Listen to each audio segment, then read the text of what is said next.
우리는 영적인 삶이든 육신적인 삶이든 모두 즐겁게 생활해야 합니다. 영적인 삶 중에서도 주님께서 우리에게 사명이 있습니다. 사명 중의 핵심은 전도입니다. 그래서 우리 복음 전도도 즐겁게 해야 합니다. 예수님으로부터 즐겁게 복음 전도하는 법을 배워서 주님을 기쁘시게 하고 또 주님 나라에서 많은 생명들이 구원을 얻게 하는 전도자가 되기를 원합니다. 그런데 전도하면 부담감이 있거나 힘들다는 생각들, 이런 것들이, 또 어떤 때는 내가 전도하다가 내 가까이 지내고 있는 이 사람하고 멀어질까봐 하는 두려움, 이런 것들이 전도를 방해하는 것 아니겠습니까? 우리 속에, 무의식 속에든지 우리 의식 속에 있던 그런 것들을 뽑아내어야 합니다.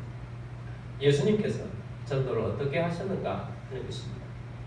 예수님의 사역은 구원 사역과 회복 사역이었다는 것입니다. 우리 본문을 다시 한번 보겠습니다.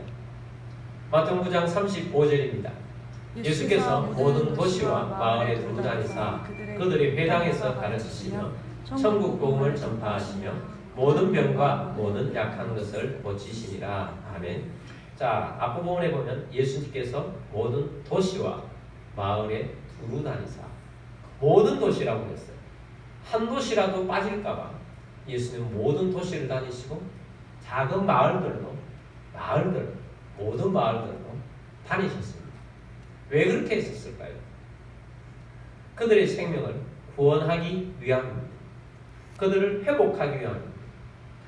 그들의 삶은 정말 비참하고 힘든 삶을 살았어요. 예수님이 그 당시에 있는 사람들을 보시면서 어떤 시각으로 그 사람들을 보셨는가? 36절 말씀 보겠습니다. 무리를 보시고 불쌍히 여기시니 이는 그들이 목자 없는 양과 같이 고생하며 기진함이라.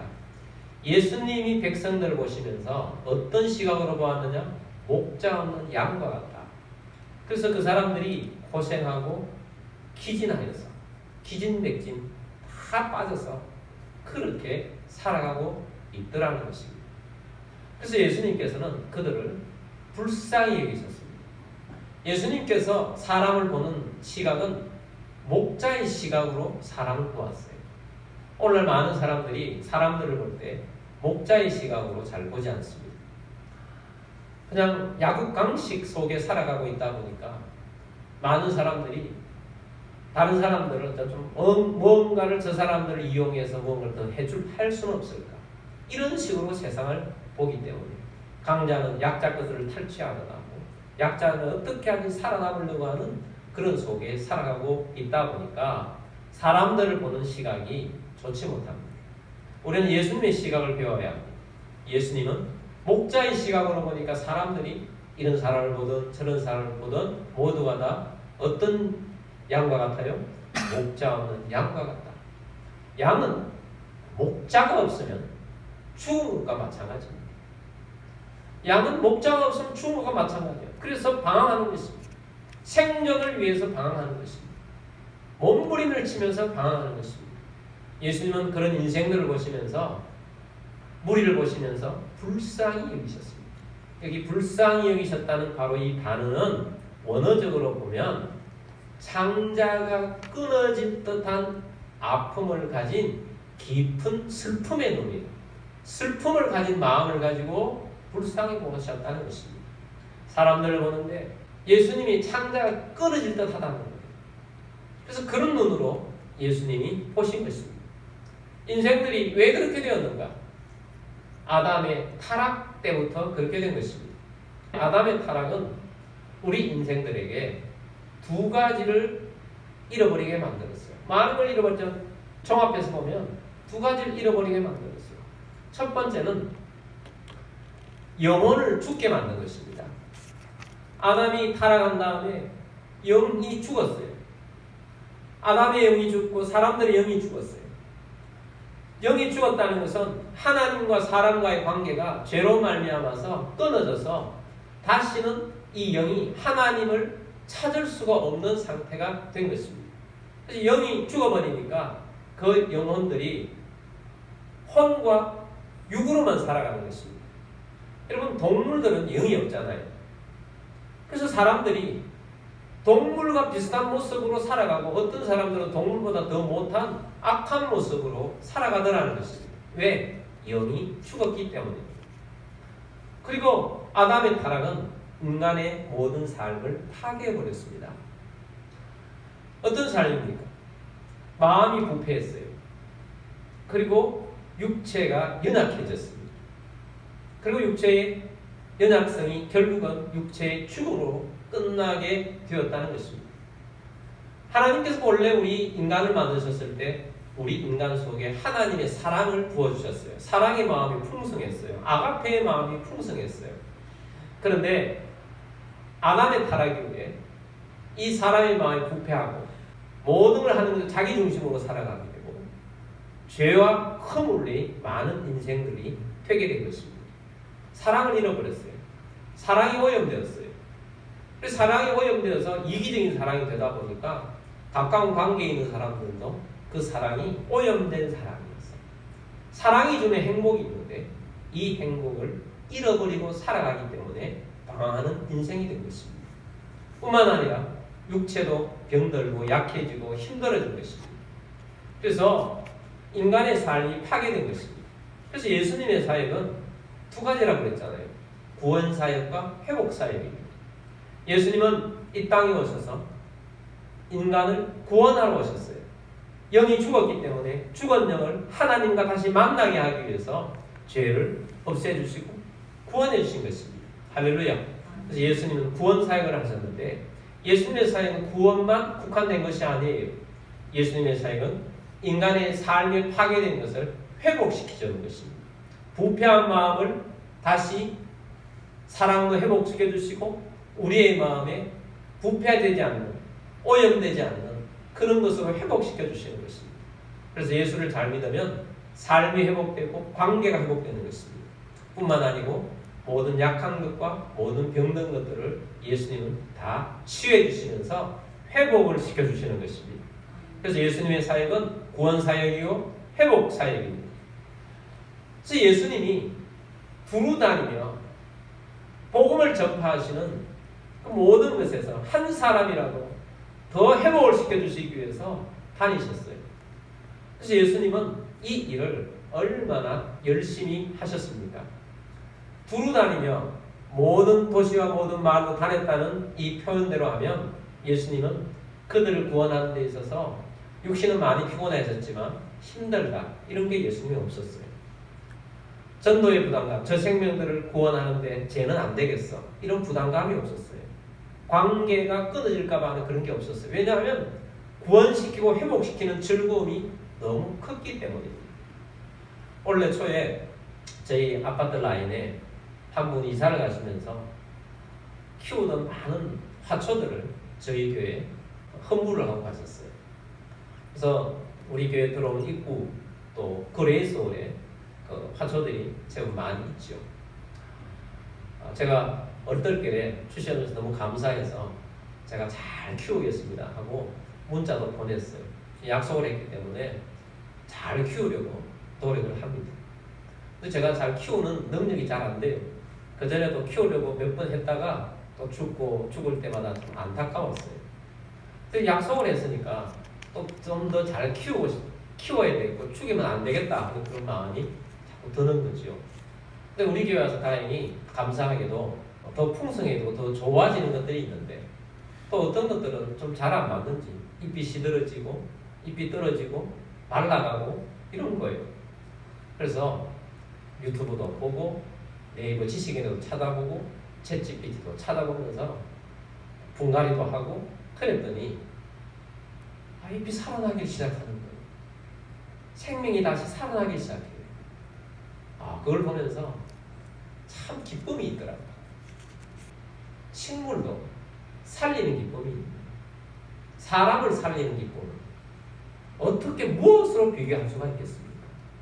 사람을 살리는 기쁨, 한 생명을 새롭게 만들어가는 기쁨, 그 즐거움, 이것으로 우리는 영혼을 구원하는 그런 사람이 되어야 한다 하는 것입니다. 그래서 예수님의 이 사역은 좁혀서 영혼을 구원하는 것뿐만 아니라 총체적으로 인간 전체를, 우리의 인간은 영과 혼과 육으로 구성이 되어 있는데 예수님의 이 사역은 영을 구원하고 혼과 우리의 육을 회복시켜 주시는, 그래서 이 전체적으로 인간 전체를 영과 혼과 육을 구원하고 회복시켜 주시는 사역을 전인적인 구원 사역이다, 이렇게 말할 수 있는 거죠. 그래서 영에만 국한된 것이 아닙니다. 그래서 우리가 예수님으로부터 치유도 회복받고 관계도 회복받고 모든 것을 회복받기를 원하는 겁니다. 그래서 우리가 그런 것을 위해서 기도하고, 제가 예배 끝날 때마다 치유 기도를 하는 바로 이유도 바로 거기에 있습니다. 예수님으로부터 근거를 받아서 하는 것입니다. 예수님께서 이 전인적인 치유를 하기 위해서 사역을 하시는데 예수님은 세 가지를 하셨어요.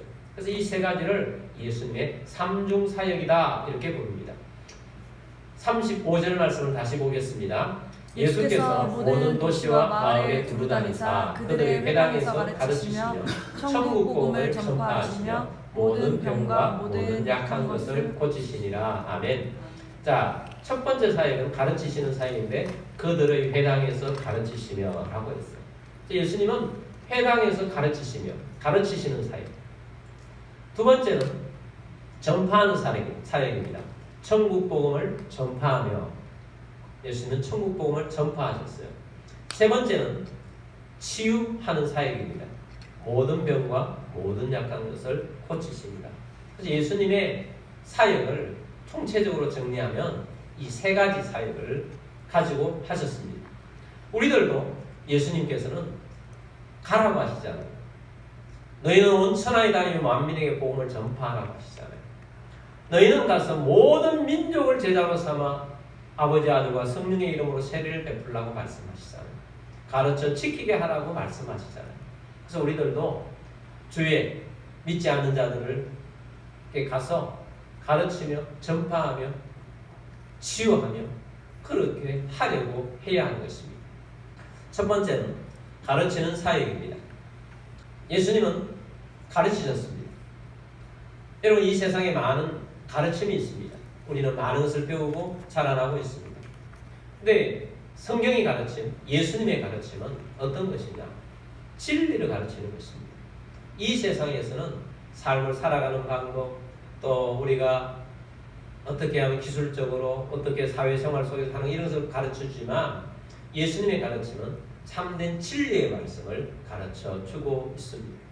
저는 종종 이런 생각을 해봅니다. 내가 만약에 예수님 시대에 예수님 가까이에 있어서 예수님과 따라다녔다면 어떤 예수님을 볼 수 있었을까? 이런 상상을 해봅니다. 그런 상상을 해보면 여러분도 상상해보면서 한번 상상을 해보세요. 참 재미있을 겁니다. 예수님은 가르치셨어요. 예수님은 오늘 본문에서는 회당에서 가르치시며 라고 했어요. 예수님은 어느 도시에 가든지 유대인들이 모이는 곳은 회당이 있었어요. 우리 교회처럼 회당이 있었습니다. 회당에 가면 하나님 말씀을 가르칠 수 있는 기회가 생기는 것입니다. 그래서 예수님은 회당에서 가르치셨지만 회당이 없는 곳이나 회당에서 안 되는 곳은 가정집을 방문해서도 가르치기도 하시고 개인 상담을 통해서 가르치시기도 하시고 산 위에 모여서 가르치시기도 하시고 광야, 빈들이라고 했죠. 들판에서도 예수님은 가르치시기도 하셨어요. 근데 예수님의 가르침은 상상해보면 진리 자체가 대단하잖아요. 그 예수님의 말씀을 요약해 놓은 것이 산상설교, 이런 마태복음 5장에 7장까지 있는 산상설교 내용을 가르치시든지, 아니면 씨 뿌리는 자의 비유 13장에 있는 말씀처럼, 아니 24장에 있는 종말에 대한 말씀들, 이런 말씀들을 예수님께서 가르치셨어요. 예수님은 가르치실 때 대단한 영적 권위가 있었을 것 같아요. 모든 사람들이 들을 수밖에 없는 성령의 권위를 가지고 가르치셨어요. 내용도 좋았고 권위도 있었고 또 진지함, 이 백성들이 이 말씀을 듣고 어떻게 잘 살아가게 할 수 있을까 하는 그런 마음으로 예수님을 가르치셨어요. 근데 그 백성들이, 예수님 앞에 모여있는 백성들이 정말 진지한 마음으로 들었을 것 같습니다. 들었을 것 같은 게 아니라 그냥 들었어요. 그걸 어디서 보면 알 수가 있느냐 하면 우리가 오병이의 기적에 대한 것을 듣지 않습니까? 오병이의 기적이 일어나는 현장이 말씀을 들었던 바로 그 현장에서 일어난 것입니다. 무리들이 예수님 말씀을 듣기 위해서 새벽부터 예수님을 찾았어요. 그날은 베세다 광야라는 곳이었어요. 베세다 광야라는 곳에서 말씀을 듣고 있는데 새벽부터 예수님 말씀을 들었어요. 얼마나 진지하게 들었는지 아침 먹는 것도 잊어버리고 점심 먹는 것도 잊어버리고 저녁 먹는 것도 잊어버리고 해가 질 무렵이 되었습니다. 해가 지면 더 이상 말씀을 전하기도 힘들고 받기도 힘드니까 예수님께서 말씀을 마치셨어요. 그때 예수님께서 그 무리들이 배가 고픈 것을 불쌍히 여기시사 오병이의 기적을 베풀어 주신 것입니다. 물고기 2마리와 작은 보리떡 5개를 가지고 남자는 5,000명, 학자들은 한 2만 명 될 것이라고 하는데 그 많은 사람들이 배불리 먹고도 12광주리가 남는 오병이의 기적을 베풀어 주신 것입니다. 예수님께서 그들에게 진지하게 말씀을 가르치셨습니다. 그 가르침을 통해서 백성들은 그 진리의 말씀을 듣게 되면서 영혼도 깨어나게 될 것이고 또는 어떻게 살아야 될지에 대한 것을 들었습니다. 여러분, 세상에서 가르쳐주지 않는 것이 있습니다. 제일 중요한 것을 가르쳐주지 않는 것이 있어요. 우리의 인생은 어디서 왔으며 우리의 인생은 왜 살아가며 우리의 인생은 결국 어디로 가는지를 가르쳐주지 않아요. 가장 중요한 거예요. 세상에 질문은 합니다. 우리는 어디서 왔을까? 철학적인 질문이죠. 과학에서도 그걸 연구해요. 우리 인생이라는 것은 어디서 왔을까? 하고 과학적으로 연구를 해요. 그러나 어디서 왔는지를 해답이 없어요. 가르쳐줄 수가 없습니다. 그래서 성경은 예수님은 가르쳐줍니다. 여러분, 우리의 시작은 어디입니까? 여러분의 시작은 어디입니까? 여러분 어디서 오셨습니까? 무엇에서 출발하셨습니까? 여러분의 영은 어디서 왔습니까? 우리의 영은 하나님이 만드셨습니다. 우리의 영은 하나님이 창조하셨어요. 우리의 시작은 하나님으로부터 온 것입니다. 우리의 영은 영원토록 살도록 만들기 위해서 하나님이 만드셔서 내 육체에다가 채워주신 것입니다. 우리의 시작은 하나님으로부터 온 것입니다. 그리고 하나님으로부터 온 우리들을 어떻게 살도록 하시기 위해 왜 살아야 되는지를 우리 가르쳐줍니다. 우리가 타락한 인생을 예수님께서 구원해 주셨어요. 하나님이 사랑으로 구원해 주시기 위해 자기 아들까지 보내주셨어요. 이것을 깨달은 우리들은 왜 살아야 하는지를 알게 됩니다. 하나님의 영광을 위해서, 하나님을 찬송하기 위해서 우리는 살아갑니다. 우리의 하나님 앞에서 우리의 목적이 있습니다. 많은 생명들을 구원하라고 하셨기 때문에 그 목적을 위해서 우리는 어떻게 살아야 될지를 위해서 예수님께서 가르쳐 줍니다. 예수님은 산상공헌을 통해서 그런 것들을 많이 가르쳐 주셨습니다. 심령이 가난한 자는 복이 있다고 말합니다. 너희가 천국을 볼 것이라고 말합니다. 그전에는 심령이 가난한 자는, 우리가 가난한 자는 정말 보잘것없고 힘들다고 생각했는데 심령이 가난한 자는 복이 있고 가난할 때 하늘을 보기 때문입니다. 천국을 바라볼 수 있기 때문입니다. 예수님께서는 너희가 가난한 자라.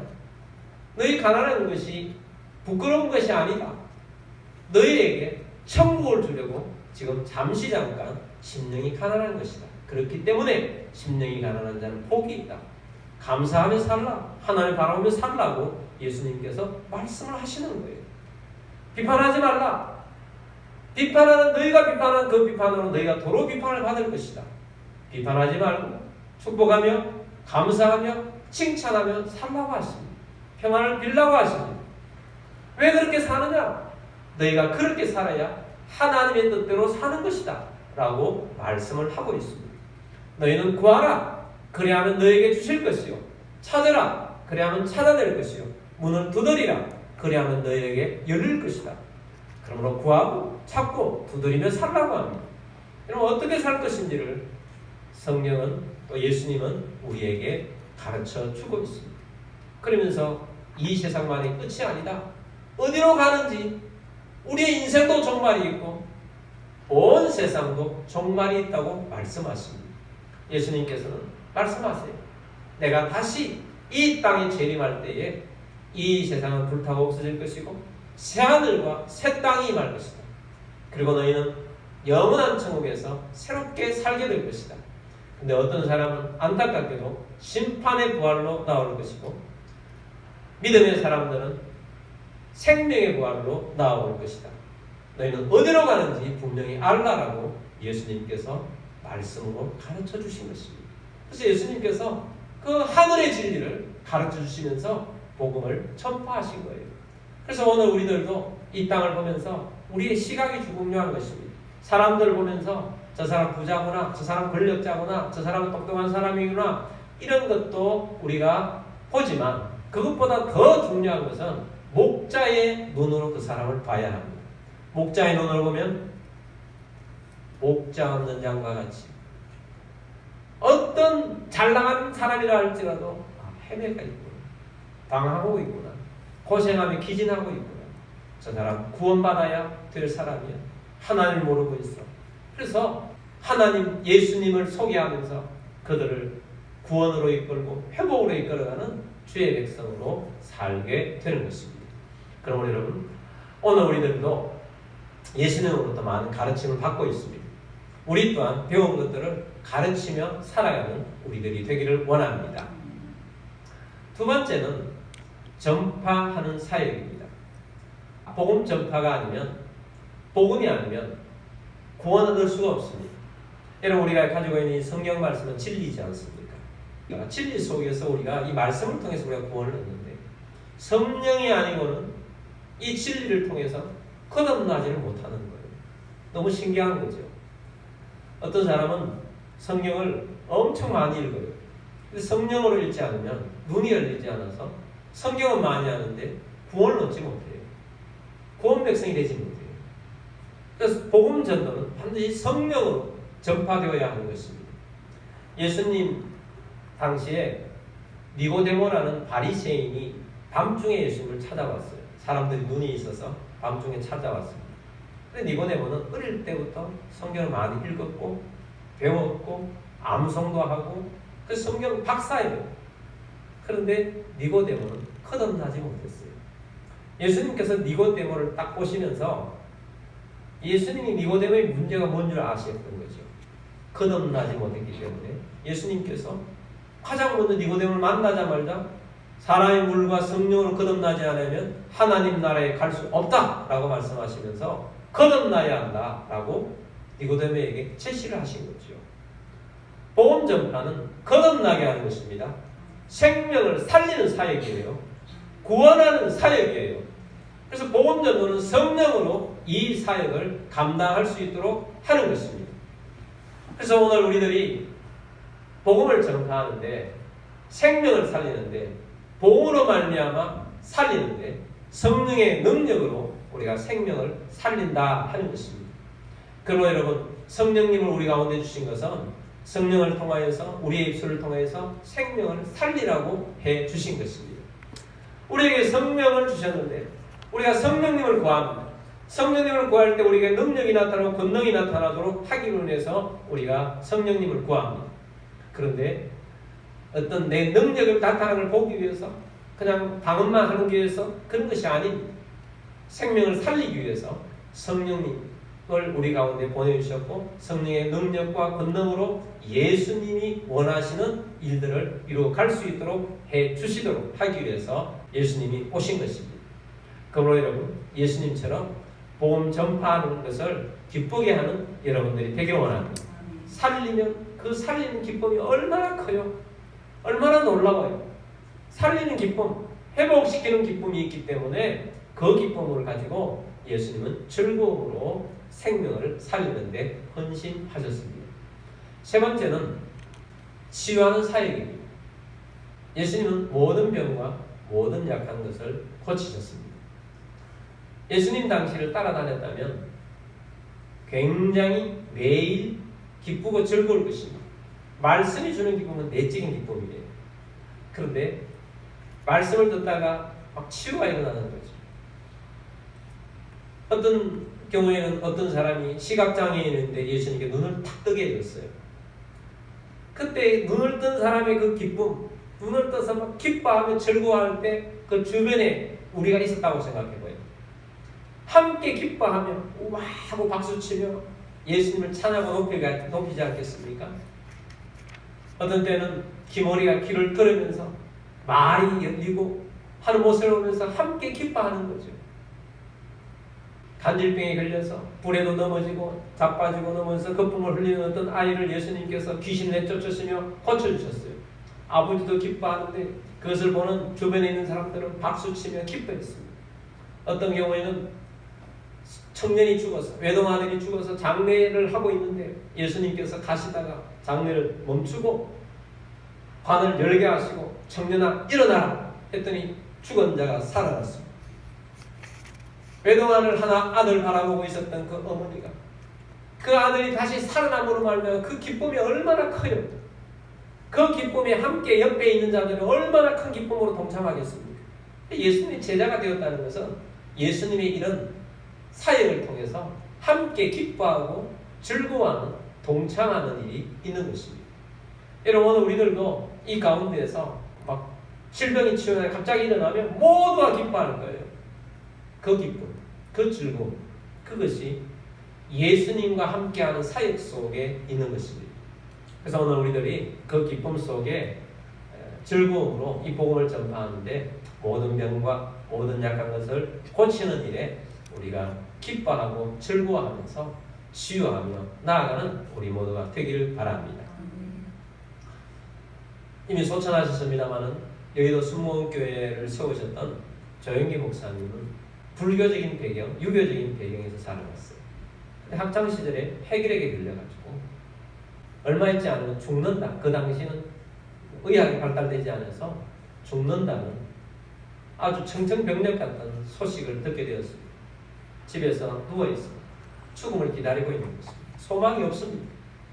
그런데 친구 누나가 어느 날 와가지고 예수를 믿으라고 합니다. 예수를 믿으면 살 수도 있고 영원한 천국에 간다고 그 누나가 해줬습니다. 믿어지지가 않는 것입니다. 그래서 안 믿는다고 하고 보냈습니다. 그런데 곰곰이 생각해보니까 믿어서 손해볼 게 없겠다. 지푸라기라도 짚는 심령으로 전해준 성경을 읽기 시작했습니다. 성경을 읽다가 깨닫게 되고 특별히 내 영혼이 잘된 같이 내가 잘되고 범사가 잘되고 내가 강건하리라는 말씀을 보면서 영적인 눈이 열렸습니다. 거듭나게 된 것입니다. 그리고 치유가 일어났습니다. 그리고 우리가 알듯이 엄청난 목회자가 된 것입니다. 사역자가 되고 복음 전파를 온 세계에 하게 된 것입니다. 여러분 전도는 이런 것입니다. 그 친구 누나가 그런 사람이 될 줄 어떻게 알았습니까? 죽어가는 영혼을 복음을 잠시 전했는데 그때는 거절당했는데 그 사람이 예수를 믿어서 그런 사람이 될 줄 어떻게 압니까? 우리도 마찬가지예요. 여러분 우리가 지금 큰 사역을 하지 못한다 할지라도 내가 어떤 사람에게 생명을 영혼을 구원하게 했는데 그 사람을 통해서 그런 분이 일어날 수도 있고 어떤 열매가 있다는지 아무도 모르는 것입니다. 그러므로 여러분 우리가 복음 전도의 기쁨으로 하는 여러분들이 되기를 원합니다. 그래서 우리에게 주신 이 복음의 기쁨을 가지고 즐거움으로 복음을 전가하여서 하나님의 나라를 이루어가는 주의 백성들이 다 되시기를 주님의 이름으로 축복합니다.